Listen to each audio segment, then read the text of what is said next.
Okay, so this is the broken rear light, and this is the part that needs to fit into this here.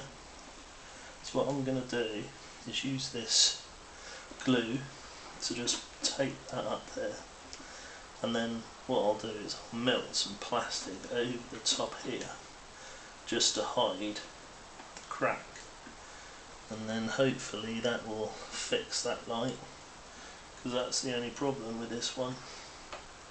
So that's my job next, is to mix up some of that. Okay, so I've mixed that up, and as you can see I've glued around that area there. Now this glue is quite strong, but I don't think it's going to be enough to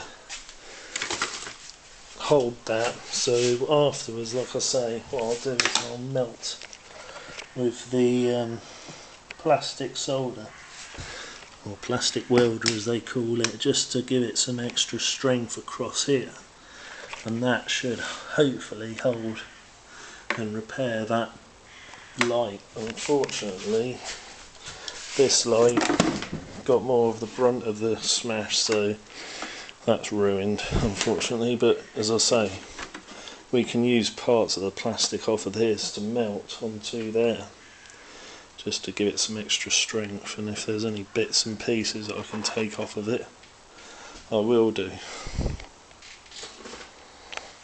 So what I'm going to try and use as well is this fiberglass resin. So my plan is to mix it in with that glue, with the resin, and the fiberglass we'll just put across the back there, just a thin layer, and that should give it some extra strength as well.